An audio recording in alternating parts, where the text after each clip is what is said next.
Donc, je m'appelle Arnaud Feniou, je travaille pour FranceX, qui est un point d'échange. Alors, ça ne vous parle pas forcément ce que c'est qu'un point d'échange, mais je vais vous l'expliquer dans ma présentation. Donc, en quelques mots, je suis arrivé à FranceX il y a 2 mois, donc tout nouveau parisien. Avant ça, j'ai travaillé à Lyon, chez Lyonix, qui est aussi un point d'échange. Et donc, j'ai fait une école d'ingénieur en électronique et informatique. Voilà. Mais bon, je ne vais pas vous parler plus de moi, je vais plutôt parler de mon travail et en particulier d'Internet. Donc, on va commencer par ce que vous connaissez d'Internet, donc qui sont les usages.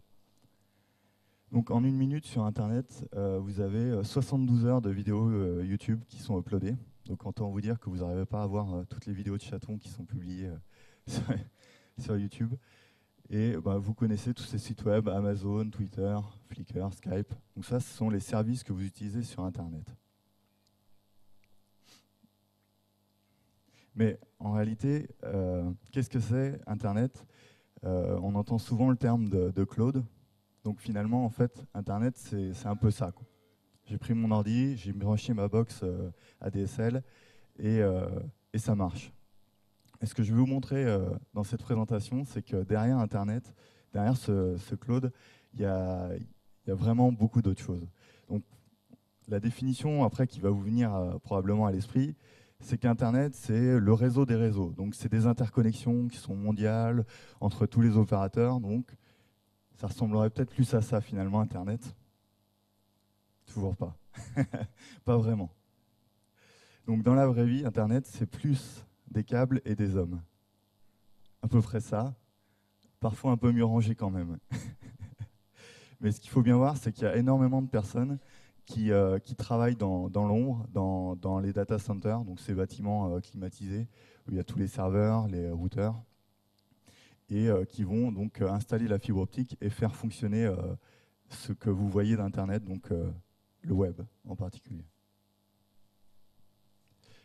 Je vais vous présenter les différents types d'opérateurs. Là, on a par exemple des photos d'un opérateur de collecte bien connu qui est Orange. Donc ça, c'est toutes les lignes cuivre. Donc votre paire de cuivre qui part de chez vous, où vous avez branché votre box ADSL, eh bien, quelques centaines de mètres ou quelques kilomètres plus loin, elles vont arriver dans un NRA. Un NRA, c'est un grand bâtiment comme ça, où vous avez ici, là, vous avez 60 000 lignes qui arrivent. Et si on s'approche, donc on voit chacune des paires ici qui arrivent. Donc cette paire de cuivre, on va aller la brancher à un équipement qui s'appelle un DSLAM, qui va aller récupérer le signal et qui va vous acheminer jusqu'au réseau de l'opérateur. Donc cet opérateur de collecte, son but, c'est d'amener de la capillarité dans le réseau, c'est d'aller jusqu'à l'abonné, donc de fournir le dernier kilomètre. Ça, c'est ce que vous voyez, c'est les opérateurs que vous connaissez. Mais il y a aussi énormément d'autres opérateurs qui, eux, vont avoir un réseau uniquement sur certaines villes. Donc, soit ils vont poser eux-mêmes la fibre optique, soit ils vont la louer à d'autres opérateurs. Et ils vont créer des POP. Donc, un POP, c'est un point de présence. Et c'est-à-dire qu'ils vont arriver dans une ville, ils vont aller à un data center, ils vont poser leur équipement. Donc là, j'ai mis une photo d'un Cisco, c'est un Catalyst 6500. C'est une grosse bête très très robuste qui s'est énormément vendue ces 10 dernières années. Mais c'est du matériel à l'ancienne. Et cet après-midi, Eric vous montrera avec sa présentation de Brocade qu'on peut faire beaucoup mieux maintenant avec des équipements beaucoup plus performants. Mais il fallait que je vous montre une photo parce que c'est vraiment ce qui a fait vivre Internet pendant très longtemps et il y en a encore énormément qui sont fonctionnels. Donc le métier de ces opérateurs, ça ne va pas être d'aller jusqu'au client pour desservir jusqu'au bout. Ça va plutôt être d'avoir des liaisons entre les grandes villes et de transporter ou de vendre un accès Internet sur ces POP-là. Si vous avez une grosse société, que vous avez des bureaux, par exemple, à Barcelone et des bureaux à Londres, eh bien, soit vous allez demander à cet opérateur de tirer une fibre optique jusqu'à vos bureaux, soit vous allez trouver un opérateur qui va tirer une fibre optique de vos bureaux jusqu'au data center. Et l'opérateur va pouvoir en fait relier vos bureaux, faire un lien qui ne passera pas par Internet. Vous allez rester dans le réseau de cet opérateur. Des opérateurs comme ça, il y en a vraiment des dizaines et des centaines qui sont vraiment basés que sur un marché d'entreprise. Donc à droite, vous avez une photo de data center là-haut. Donc ça, c'est une photo qui provient d'un des data centers de Google. Bon, celle-là, j'ai mis celle-là parce qu'elle est super clean. On voit bien les rangées de serveurs avec les câbles bien installés. Vous allez voir que ce n'est pas toujours comme ça dans la vraie vie. Alors ce que je veux vous montrer ici, c'est qu'un opérateur, c'est un réseau. Si vous prenez donc nos deux petits bonhommes, le bonhomme bleu et le bonhomme vert, dans mon premier exemple, ils sont raccordés tous les deux au même réseau, on va dire le réseau d'Orange. Donc s'ils veulent échanger un mail entre eux ou faire un Skype, eh bien, il faut que les données aillent d'un ordinateur à l'autre. Si vous êtes sur le même réseau, eh bien, ça va peut-être, on ne sait pas, ça va passer comme ça, mais ils vont pouvoir discuter. Maintenant, si l'abonné vert il change d'opérateur, il va par exemple chez Free, on va avoir un abonné chez Orange et un abonné chez Free. Donc, il va falloir trouver un endroit pour relier ces deux réseaux. Si ces deux réseaux ne sont pas reliés, eh bien, les deux abonnés ne pourront pas discuter entre eux. C'est là, en fait, que vient l'intérêt du point d'échange. Le but d'un point d'échange, c'est de créer une infrastructure pour que tous les opérateurs puissent se relier entre eux et puissent échanger du trafic. Donc, c'est vraiment le but d'Internet. Et ce que vous n'avez peut-être pas imaginé, c'est que Orange, par exemple, qui a son propre réseau, c'est comme un réseau d'autoroute. Donc vous êtes sur ce réseau d'autoroute. Et si la destination que vous voulez aller pour consulter votre site internet est sur un autre réseau, eh bien vous allez devoir changer de réseau routier. Donc vous allez avoir besoin d'un péage pour sortir de l'autoroute pour en prendre une autre. Eh bien, c'est vraiment la même chose au point de vue des réseaux télécoms et Internet. C'est que vous avez besoin d'avoir des points comme ça pour pouvoir passer d'un réseau à l'autre. Je vais vous parler un petit peu des ressources qu'on utilise sur Internet. Donc, il y en a 4 qui sont vraiment majeures, un peu les 4 éléments d'Internet, qui vont être les adresses IP, IPv4 et IPv6, les systèmes autonomes, donc ça je vais vous l'expliquer plus en détail, et les noms de domaine.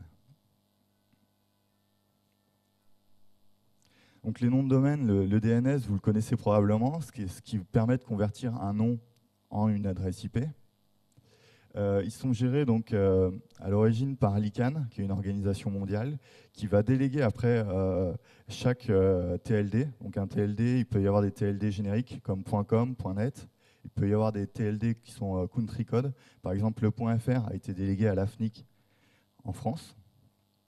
Et l'AFNIC, après, va déléguer donc, à des registrars, comme Gandhi, OVH, par exemple, le droit de pouvoir enregistrer des noms de domaine. C'est comme ça que vous allez pouvoir faire votre requête pour obtenir un nom de domaine, par exemple francix.net, sur lequel vous allez créer un enregistrement 3W pour dire si vous voulez aller sur ce site web, il faudra consulter l'ordinateur qui a l'IP 36.49.236.1.7 par exemple. Ça, c'est une des ressources d'Internet qui, à la base, on considère comme public et on a créé des organismes qui vont les partager. Mais on a la même chose pour les adresses IP. Donc les adresses IPv4, vous les connaissez. Vous en avez une à la maison sur votre box. Donc c'est vraiment la plaque d'immatriculation qui va vous permettre de pouvoir être reconnu de manière unique sur Internet. Donc codé sur 32 bits, comme ceci. On va parler d'adresse IP, de réseau. Donc dans un réseau, on peut avoir, ça vous le savez, beaucoup d'adresses IP. Là, dans un /23, on en a 512. Le masque de sous-réseau. Et donc ces réseaux, par exemple, comme ça, c'est une destination. C'est un peu comme si on donnait le nom d'une ville. Eh bien, je vais aller à cette destination. Donc c'est pas le chemin, mais c'est vraiment l'endroit où on va aller. Eh bien, sur Internet, il y a plus de 512 000 réseaux qui sont visibles. C'est-à-dire qu'on a coupé tout l'espace d'adresse et on l'a distribué donc, par continent et par pays, par opérateur, par abonné. Et voilà, c'est ça en fait qui forme toutes ces routes sur Internet. Alors, on a créé la même chose en IPv6 parce que 32 bits, finalement, ça faisait que 4 milliards d'adresses IP. Et sur ces 4 milliards, on en a gâché une bonne partie et on n'a pas forcément utilisé correctement toutes les ressources qu'on avait. Donc on a eu besoin de créer un autre protocole qui est IPv6, qui lui est basé sur 128, donc un espace d'adressage beaucoup plus grand. Au passage, on a aussi changé la manière de représenter ça, puisqu'on a utilisé une notation hexadécimale séparée par des 2 points. Et comme il y a beaucoup de zéros, on s'est même dit qu'on pourrait enlever les zéros en mettant 2 fois 2 points, 2 points. Donc c'est aussi votre plaque d'immatriculation, mais c'est comme si vous aviez 2 plaques d'immatriculation. Sauf que tous les opérateurs ne sont pas encore passés à IPv6. Ça fait que 15 ans qu'on en parle en même temps.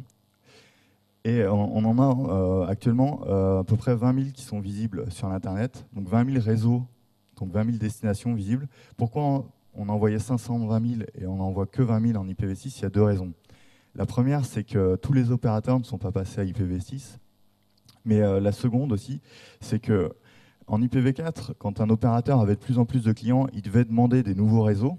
Et donc, il avait des blocs, donc des réseaux supplémentaires. Alors qu'en IPv6, dès le début, on va vous attribuer un seul bloc, qui va probablement être un /48, et vous allez pouvoir faire énormément de réseaux et pouvoir adresser énormément de clients. Donc il y a, en fait, sur ces 20 000, un opérateur a besoin que d'un seul réseau pour être visible.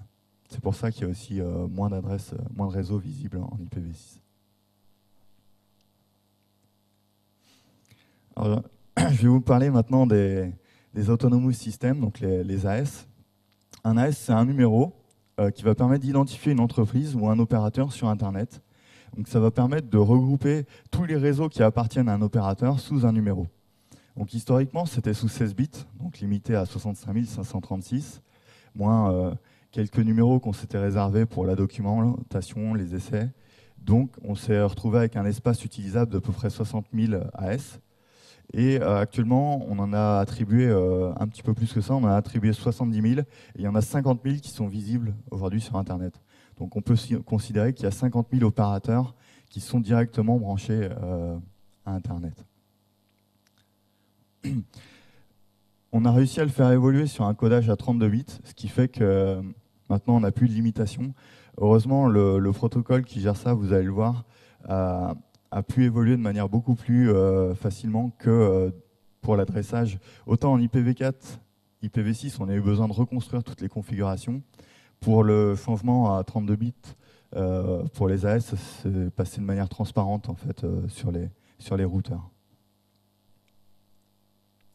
Donc voici la carte des différents RIR. Donc c'est les registres régionaux qui sont chargés de distribuer les ressources telles que les IP et les AS. Donc le registre principal mondial, c'est l'IANA. Et il va découper donc les plages d'adresses IP pour les distribuer sur ces 5 RIR principaux. Et en Europe, donc c'est le RIPE qui gère ça. Donc si vous voulez créer un opérateur et que vous voulez obtenir des adresses IP, eh bien, il va falloir devenir membre du RIPE. Donc l'inscription coûte 2 000 €. Et après, les frais d'adhésion sont à peu près de 1 700 € par an. Et grâce à ça, ça va vous permettre de faire des demandes pour obtenir des adresses IP que vous allez pouvoir utiliser pour vos clients, mais aussi pour vos serveurs et votre infrastructure, donc vos routeurs. Alors le petit bémol, c'est que, vous le savez probablement, en IPv4, maintenant, on est fortement limité puisqu'il y en a quasiment plus beaucoup de disponibles. Donc si vous faites une demande, vous ne pourrez pas obtenir plus de 1024 adresses IP. Donc autant vous dire que si vous voulez créer un gros site web ou un opérateur aujourd'hui, vous avez forcément besoin d'IPv4 parce que tout le monde l'utilise, mais vous n'allez pas aller très loin.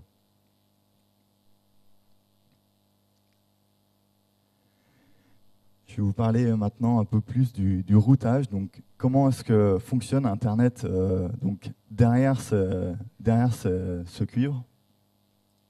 Il y a 2 types de routage. Il y a celui qu'on appelle en mode circuit, en mode connecté, qu'on utilise pour le téléphone, mais qu'on n'utilise pas pour Internet. C'est-à-dire que quand vous appelez un correspondant, on va réserver un espace pour vous, pour que vous puissiez parler avec votre correspondant. C'est comme si vous décidez de partir en vacances à Marseille, eh bien on va vous réserver une voie sur l'autoroute jusqu'à Marseille. Que vous l'utilisiez ou pas, elle est réservée pour vous. L'avantage, c'est que vous pouvez partir quand vous voulez. Au moins, vous savez que vous aurez de la place. Le problème, c'est que ça va vous coûter très cher. L'approche d'Internet, c'est de travailler en mode datagramme. en mode non connecté. C'est-à-dire qu'on va envoyer les voitures les unes après les autres. Tant qu'il y a de la place sur l'autoroute, ça passe. Si tout le monde veut aller en vacances, donc tout le monde en même temps, eh ben, ça ne passera pas, mais c'est du best effort. Le travail d'un opérateur, ça va être de dimensionner au mieux son réseau, c'est-à-dire de construire un réseau qui va répondre au mieux aux besoins de ses clients, et si possible d'avoir un réseau très largement supérieur à la demande, pour que même en heure de pointe, eh bien, tout le monde soit content et puisse ne pas perdre de temps. Le souci, c'est que ça coûte énormément d'argent d'avoir un réseau surdimensionné. Donc il va y avoir deux types d'opérateurs. Ceux qui choisissent d'avoir un très bon réseau, mais qui vont le faire payer très cher, et ceux qui choisissent d'avoir un réseau qui sature aux heures de pointe, mais qui vont, comme ça, pouvoir diminuer les coûts. Sur Internet, il n'y a pas de priorité. C'est-à-dire que si les opérateurs s'engagent à respecter la neutralité du net, une des conditions est que tous les flux doivent être traités de la même manière. C'est-à-dire qu'on ne va pas mettre une priorité sur certains types de clients ou sur certains types de contenus par rapport à d'autres. En réalité, on a vu que ce n'était pas toujours le cas, qu'il y a des protocoles comme les peer-to-peer qui sont assez souvent rétrogradés dans les fils de priorité pour laisser passer les autres usages. Donc, un algorithme de routage, ça va être le but. Le but, ça va être de trouver le meilleur chemin pour arriver à sa destination. Donc, quels sont les critères qu'on va mettre devant nous pour pouvoir effectuer cette sélection? Là, j'en ai listé pas mal. Donc, spontanément, on peut penser au nombre de sauts, nombre de routeurs traversés. Si j'ai besoin de traverser 6 routeurs pour aller à ma destination et que j'ai un autre chemin qui traverse que 4 routeurs, eh ben, on peut décider que le chemin qui traverse 4 routeurs va être meilleur. C'est un protocole, c'est une idée très simple, mais finalement, ça marche, ça peut marcher. On peut aussi se dire, je vais prendre en compte la distance ou le temps de réponse. Si le temps de réponse est plus court, c'est probablement que ça va mieux fonctionner. Donc, je dois plutôt choisir cette destination-là. C'est ce que vous faites généralement en voiture. Vous allez choisir le chemin le plus court ou celui qui prend le moins de temps. On peut aussi prendre en compte la charge des liens, donc l'utilisation. Si c'est saturé par ce chemin-là, je peux choisir un autre chemin. On peut prendre en compte la qualité et la régularité. C'est est-ce que sur le chemin que j'utilise, il y a de la perte de paquets? Est-ce qu'il y a une forte variance? Donc, c'est-à-dire, si les paquets n'arrivent pas dans l'ordre, en théorie, Internet devrait fonctionner si les paquets arrivent dans le désordre. En pratique, c'est une calamité. Donc, on va essayer de choisir un chemin qui envoie toujours les paquets, qui nous permet de recevoir les paquets dans l'ordre dans lesquels on les a envoyés. Ça serait merveilleux, mais en pratique, ce n'est pas vraiment comme ça que fonctionne l'algorithme qu'on utilise sur Internet. On va plutôt se baser sur le nombre d'AS traversés, donc le nombre d'entreprises, le nombre d'opérateurs qu'on va traverser jusqu'à notre destination. Peu importe le nombre de routeurs, la qualité du lien, la saturation, la distance. Si on a traversé moins d'opérateurs, ça devrait être mieux. Et le prix aussi. Si j'ai plusieurs chemins, est-ce que je prends le chemin qui va me coûter cher ou est-ce que je prends le chemin où je vais pouvoir économiser? Voilà, en fait, tous les critères qu'on pourra avoir, enfin, ou une partie des critères que j'ai listés qu'on pourra avoir. Mais en pratique, c'est vraiment les deux derniers qui vont influencer.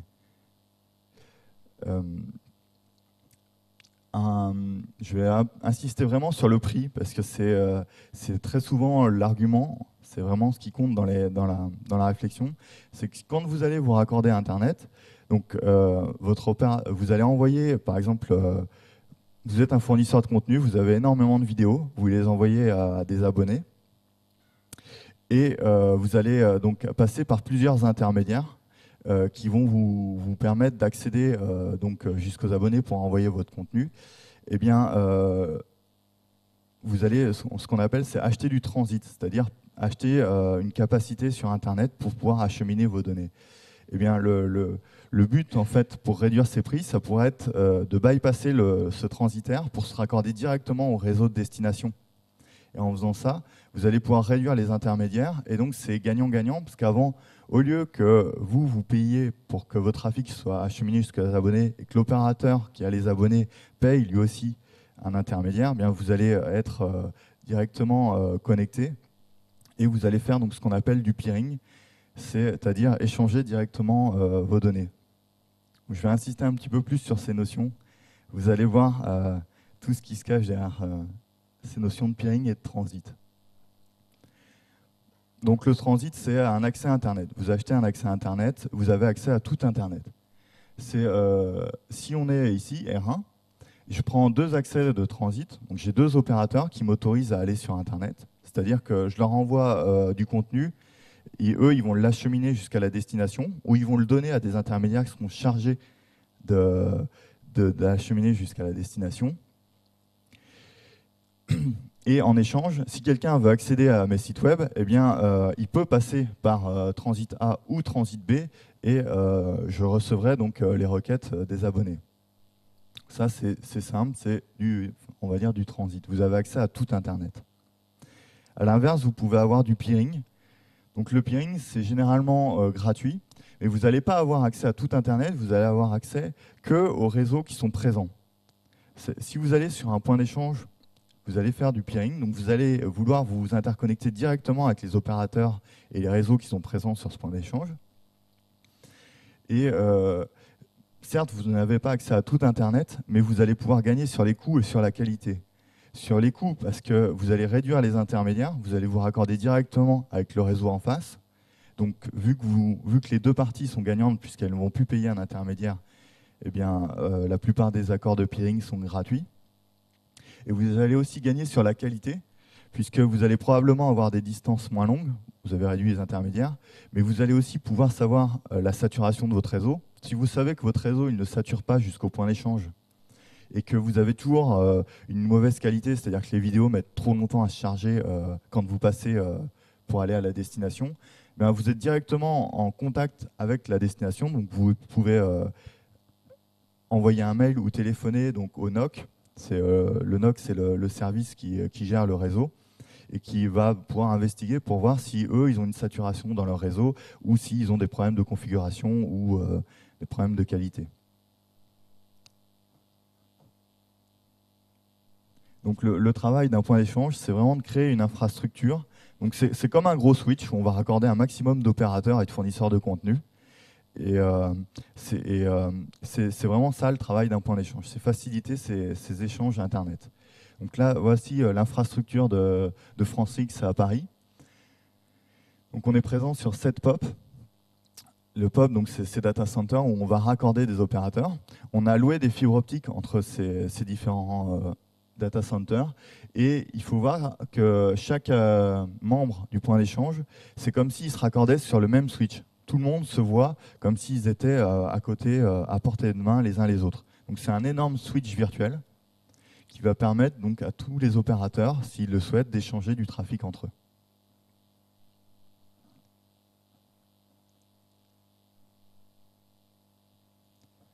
Est-ce qu'il y a des questions sur les principes?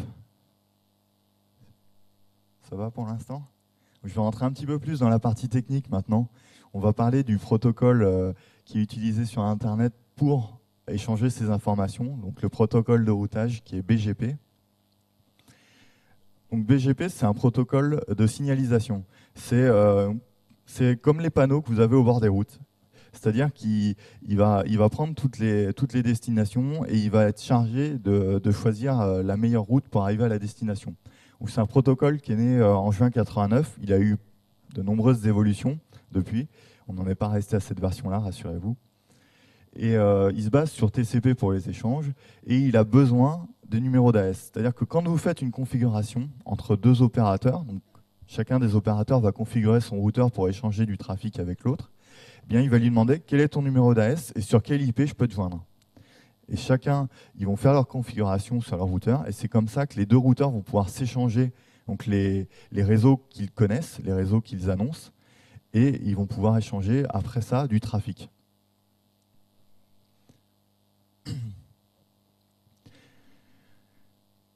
Donc le but du protocole, c'est de choisir le meilleur chemin. Généralement, donc sur l'AS-Pass, vous allez voir après, j'ai un petit schéma pour bien éclaircir ça. Et il y a énormément d'options de filtrage qui permettent de faire des stratégies, en particulier sur les coûts. C'est-à-dire quelqu'un qui va configurer ses routeurs, donc le travail d'un opérateur, il ne va pas mettre le coût des liens Il ne va pas dire ça me coûte 1000 $, celui-là il me coûte un peu plus, un peu moins. Il va plutôt dire je vais d'abord préférer passer par ce chemin-là parce qu'il me coûte moins cher. Et si ce chemin-là il est plus disponible, dans ce cas-là, je vais choisir mon deuxième chemin. C'est comme ça qu'on effectue des politiques de routage.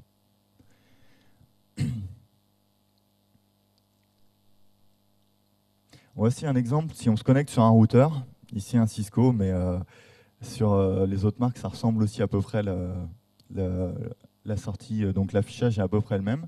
Là, je lui demande, montre-moi donc dans le chemin en BGP, donc à travers ce protocole, pour arriver à cette destination. Il me dit, eh bien voilà, j'ai deux chemins pour arriver à cette destination. Ici, vous voyez là, espace. Je traverse deux réseaux pour arriver à la destination, alors que dans le deuxième chemin, je traverse qu'un seul réseau pour arriver à ma destination. Et comme vous pouvez le voir, il dit, j'ai deux chemins, le meilleur, c'est le numéro 2. Peu importe la qualité du lien, la saturation du lien, peu importe le nombre de routeurs qui sont traversés, peu importe si je fais le tour de la Terre, j'ai traversé moins de réseaux, donc je vais choisir ce chemin-là. Voilà ce que fait BGP.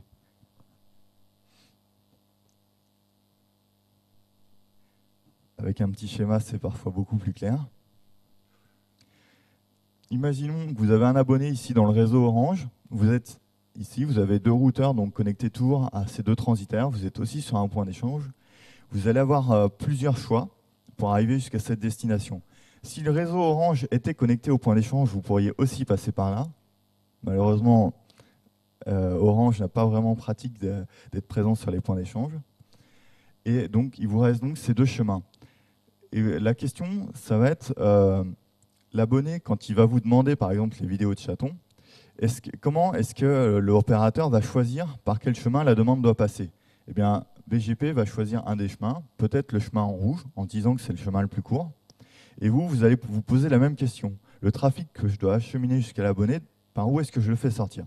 Est-ce que je l'envoie par le chemin rouge ou le chemin jaune?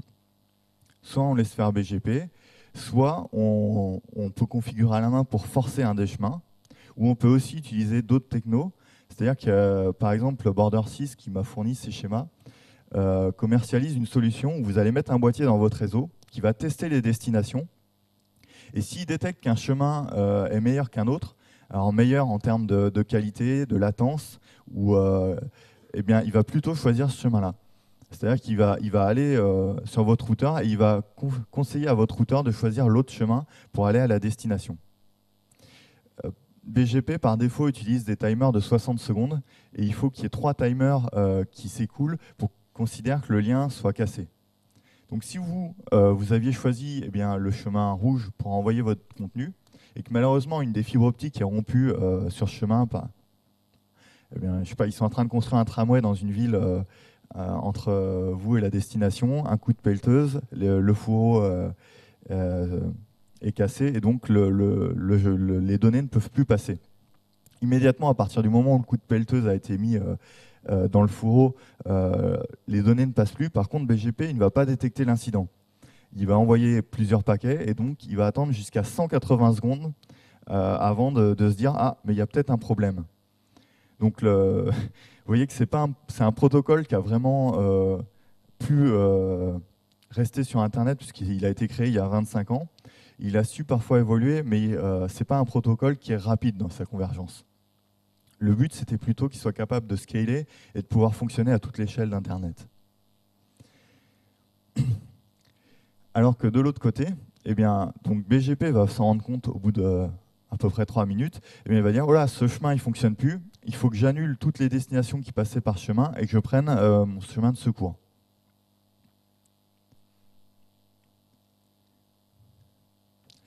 C'est un petit schéma là où on a fait des mesures. Donc, un exemple comme quoi BGP ne choisit pas forcément les meilleurs chemins pour aller à une destination. C'est que si on prend le transit A et le transit B pour aller à certaines destinations, donc c'est comme si je me basais là pour aller à plein de chemins, plein de réseaux. Je fais la même chose depuis transit B et je vais mesurer donc en termes de latence et en perte de paquets. Donc pour transit A, voici les résultats que j'ai pour les destinations. Et voici la même chose pour mon deuxième transitaire. Donc, est-ce que BGP, en comptant le nombre d'AS, va faire les bons choix? Parfois, oui. Par exemple, pour Paris, on voit qu'il avait un chemin vraiment meilleur que l'autre. Il a choisi le meilleur parce qu'on traversait moins d'opérateurs. Donc, sur ce coup-là, il a gagné. Et il y a aussi des fois où eh bien, il ne va pas choisir le meilleur chemin, soit ici, soit même là, l'exemple pour la Chine. Eh bien, non seulement il va choisir le chemin qui prend le plus de temps, mais en plus, il va choisir un chemin qui a de la perte de paquets. Et ça, BGP, il ne mesure pas. C'est pas son rôle, ce protocole-là.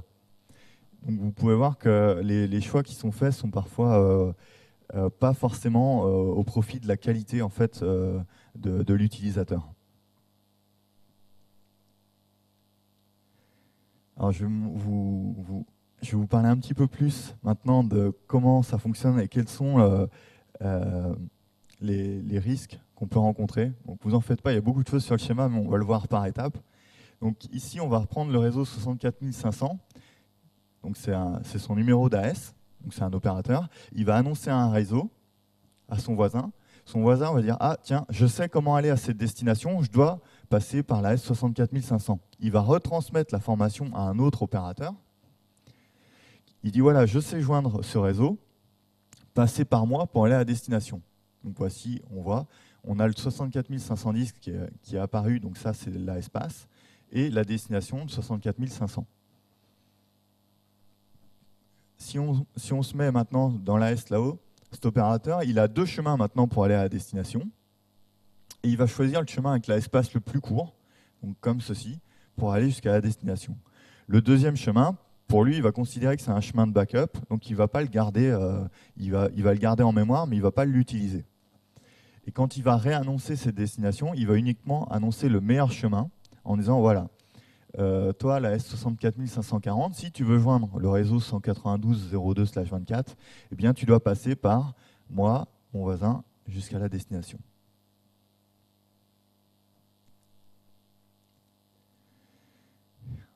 C'est-à-dire que c'est toujours l'espace le plus court, donc en réduisant le nombre de sauts, en termes d'opérateurs, qu'on choisit donc entre guillemets, le meilleur chemin. Maintenant, si vous avez un autre réseau qui se met à annoncer, un autre AS qui se met à annoncer le même réseau que vous, qu'est-ce qui va se passer?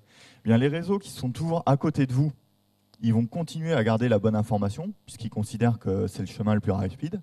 Par contre, les réseaux qui sont le plus éloignés de vous, donc qui sont à quelques intermédiaires de vous, ils vont se dire, ah, j'ai un nouveau chemin pour arriver à la destination, en plus il est plus court, je vais le choisir. Donc là, vous avez une partie en fait du trafic qui devrait arriver chez vous, qui se retrouve détourné vers un autre opérateur. Ça arrive relativement souvent. C'est arrivé en 2008 à YouTube, parce que Pakistan Telecom a voulu interdire l'accès à YouTube. Donc ils se sont mis à annoncer les réseaux de YouTube. Ça devait rester dans leur réseau. Malheureusement, ils ont mal configuré leur routeur. Et leur transitaire, donc leur réseau auquel ils étaient raccordés, avait mal filtré eux aussi. Du coup, Pakistan Telecom s'est mis à annoncer YouTube. Donc il y a une partie des demandes pour voir des vidéos qui allaient toujours vers les serveurs de YouTube, les réseaux qui étaient raccordés à côté. Et il y a tous les réseaux donc, qui étaient dans la zone du Pakistan qui, eux, ont convergé vers Pakistan Telecom. Donc là, on a un problème. Donc pour faire ça, on a une solution qui est de désagréger. C'est-à-dire qu'avant, j'annonçais un réseau qui était un /23, c'est-à-dire 512 adresses IP. Eh bien, vous pouvez annoncer deux réseaux plus petits, 2/24. Donc un /24, ça va être 256 adresses IP. En faisant ça, le réseau ici qui avait choisi de passer par là-haut, il va se dire, voilà, j'ai deux chemins en /23, mais maintenant je vais apprendre deux chemins qui sont plus spécifiques. Et comme ils sont plus spécifiques, eh bien, peu importe la longueur de l'espace, je vais choisir d'aller vers cette destination-là. Donc vous avez découpé en fait votre réseau en petits blocs. C'est en effet ce que YouTube a fait. Ça leur a permis de ramener tout le trafic chez eux. Par contre, avant, ils annonçaient qu'un seul réseau sur Internet. Maintenant, ils se sont mis à en annoncer 3.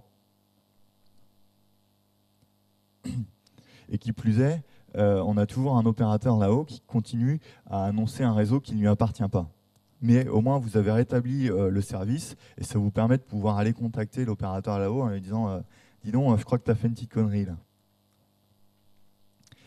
Mais ça n'aurait pas dû arriver en fait. Ça arrive assez souvent. La plupart du temps, c'est fait parce que les gens se trompent dans leur configuration.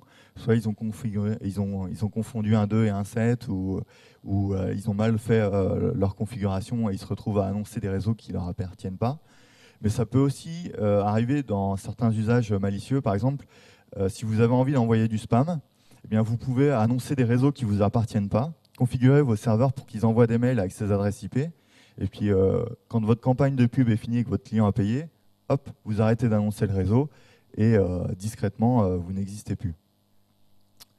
Ce qui serait bien, c'est qu'on puisse se protéger de ça. Et il y a différentes méthodes qui existent, mais encore faudrait-il les utiliser. Il y a des opérateurs qui sont connus pour être très stricts sur ces méthodes de filtrage. Et l'idée, c'est qu'à chaque fois que vous raccordez un client à votre réseau, eh bien, vous allez dire quels sont les réseaux que tu vas annoncer sur Internet. Et normalement, si tu as des réseaux, c'est que tu les as demandés au RIPE, donc c'est que tu t'es enregistré pour avoir le droit d'avoir des adresses IP. Et chaque enregistrement, c'est noté dans une base de données qui est publique. Et donc, vous allez pouvoir faire une requête sur cette base de données pour dire « Donne-moi tous les réseaux qui appartiennent à l'AS de mon client ». Comme ça, vous allez pouvoir mettre un filtre en entrée sur votre réseau pour dire « Je n'accepte en fait de mon client que les réseaux qu'il a le droit d'annoncer ». Et si chacun des opérateurs faisait un filtrage bien consciencieux sur le bord de son réseau, donc avec tous ses clients, eh bien, ça permettrait que quand un autre opérateur se met à annoncer un réseau qui ne lui appartient pas, eh bien, on mettrait le filtre ici en entrée, ferait que non, on n'a pas le droit de recevoir cette route, donc je la mets à la poubelle. Et il y a différentes manières de faire ça, mais c'est pas toujours bien appliqué.